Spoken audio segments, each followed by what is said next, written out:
Hi అండి అందరికీ. అందరూ ఎలా ఉన్నారు? బాగున్నారా? మేమైతే చాలా బాగున్నామండి. నేనైతే చెంబుకి సగం వాటర్ అయితే గిన్నెలో పోసుకున్నాను. పోసుకొని తర్వాత అయితే బాదం పప్పులు వేసుకున్నాను. ఇలా కొంచెం బాగా కలుపుకోవాలి. బాదం పప్పులో వాటర్ పోకూడదన్నమాట. ఆ పొట్టు అంతా మెత్తగా ఇలా అంటే ఊడొచ్చేసేయాలన్నమాట.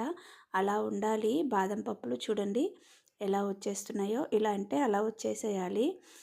ఇలా ఉండాలి. బాదం పప్పులు ఎక్కువగా ఉడకనీయకూడదు. ఇదిగోండి బాదం పప్పులకి ఏమన్నా కలర్ అలాంటి ఏమన్నా కెమికల్స్ కలుపుతున్నారా? వాటర్ ఎందుకని చెప్పేసి అలా ఆ కలర్లో వచ్చాయో నాకైతే అర్థం కాలేదు.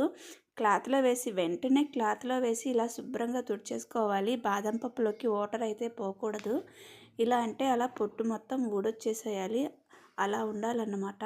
చూడండి ఇలా సింపుల్గా ఊడొచ్చేసేయాలి. ఒక 2-3 నిమిషాలు నానపెట్టుకున్నా పర్వాలేదు. కానీ పప్పు మాత్రం మెత్తబడిపోకూడదు. ఎందుకంటే ఇది ఒక 3-4 నెలలు అన్నది నిల్వ ఉంటుంది కాబట్టి ఆ పప్పు మెత్తగా నానిపోతే అస్సలు నిల్వ ఉండదు. బూజు పెట్టినట్టు పాడవుతుంది, స్మెల్ వచ్చేస్తుంది. ఉడికేటప్పుడు కొంచెం స్మెల్ వస్తుంది, బాగుంటుంది, బాగా మంచి స్మెల్ వస్తుందన్నమాట. ఇదిగోండి మనం బాండీలో వేసాక స్టవ్ పైన పెట్టకూడదు. బాండీ కొంచెం వేడయ్యాక అప్పుడు పప్పులు వేసుకోవాలన్నమాట. ఇదిగోండి ఈ విధంగా కలుపుకుంటూ ఉండాలి. స్టవ్ మాత్రం హై ఫ్లేమ్లో పెట్టకూడదు, స్లిమ్లోనే ఉండాలి. ఎందుకంటే లోపల వరకు బాగా మెత్తగా బాగా కరకరలాడుతూ కాలిపోవాలి కదా పప్పు. ఇదిగోండి ఇలా ఆయిల్ కూడా వచ్చేస్తుంది చూసారా?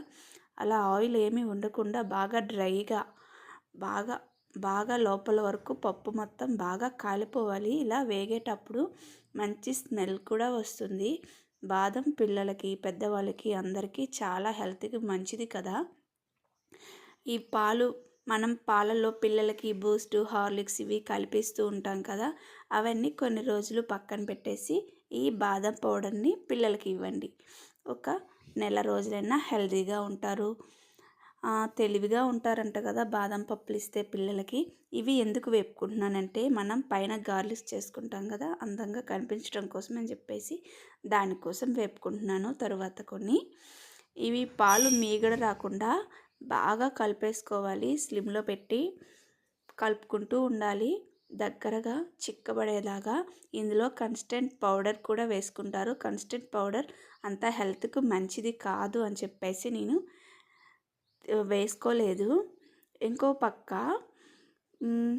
మిక్సీ గిన్నెలో బాదం పప్పులు, ఏలుక్కాయలు, చక్కెర వేసుకొని మిక్సీ పట్టుకుంటున్నాను నేను. 2 స్పూన్లు అయితే చక్కెర వేసుకున్నాను. ఇప్పుడు ఇవి మిక్సీ పట్టుకోవాలి. ఒకటేసారి గర్రను తిప్పేయకూడదు. మిక్సీ ఇదే ప్రాసెస్ 2-3 సార్లు ఆపి ఆపి ఆపి తిప్పేసుకోవాలన్నమాట మిక్సీ. చూసారా నేను ఆపి ఆపి తిప్పేసుకుంటున్నాను కదా, ఇలాగన్నమాట. ఒకటేసారి తిప్పేసామంటే ఆయిల్ మాత్రం వచ్చేస్తుంది. బాదం పప్పులో నుంచి ఆయిల్ వచ్చేస్తుంది అన్నమాట. అందుకు ఇదొక టిప్ గుర్తుపెట్టుకోండి. నేను ఫుడ్ కలర్స్, ఇది ఎల్లో కలర్గా బాగా కలర్ఫుల్గా కనిపించాలని చెప్పేసి ఫుడ్ కలర్ వేసుకుంటారు. మీకు ఇష్టమైతే వేసుకోండి. నేనైతే మా పిల్లలు మేము హెల్తీగా ఉండాలని చెప్పేసి నేనైతే ఏ ఫుడ్ కలర్స్ వేయటం లేదు. నేను నార్మల్గా చాలా సింపుల్గా చేసి చూపిస్తున్నాను. మీకు నచ్చితే ఒక చిన్న లైక్ చేసుకోండి. నేనైతే పాలు చూసారా ఎంత దగ్గర అయ్యాయో, ఎంత చిక్కబడ్డాయో. ఇలాగా నేనైతే 2-3 స్పూన్స్ చక్కెర వేసుకున్నాను. మా టేస్ట్ తగ్గట్టు, మీ టేస్ట్కి తగ్గట్టు మీరు కూడా చక్కెర వేసుకోండి. నేను 3 స్పూన్స్ అయితే బాదం పౌడర్ని అయితే వేసుకున్నాను. చూసారా ఎంత బాగా వచ్చిందో కదా. ఇక్కడ నేను పసుపు వేసాను కదా, చెప్పటం మర్చిపోయాను. పసుపు ఎందుకు వేసానంటే హెల్త్కి మంచిది. స్మెల్ కూడా అస్సలు రాదు. స్మెల్ వస్తుందని అపోహ పడొద్దు. స్మెల్ అయితే అస్సలు రాదు.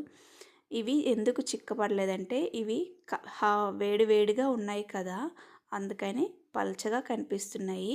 కొంచెం ఆరినాక చాలా చిక్కబడతాయి. చిక్కగా కావాలంటే కన్స్టెంట్ పౌడర్ వాడుకోండి. నేనైతే కన్స్టెంట్ పౌడర్ వేయలేదు అసలు. మీకు ఇష్టం ఉంటే వేసుకోండి, అదేమంతా ఇంపార్టెంట్ ఏం కాదు, అది వేయటం వల్ల పాలు చిక్కబడతాయి. చూడండి ఎంత బాగా వచ్చాయి కదా బాదం పాలు. ఇవి కాసేపు ఫ్రిడ్జ్లో పెట్టినాక తాగొచ్చు, లేకపోతే ఇలానే వేడివేడిగా తాగేయచ్చు. మీకు నచ్చినట్లయితే చిన్న లైక్ చేయండి. మరిన్ని వీడియోస్ కోసం నా ఛానల్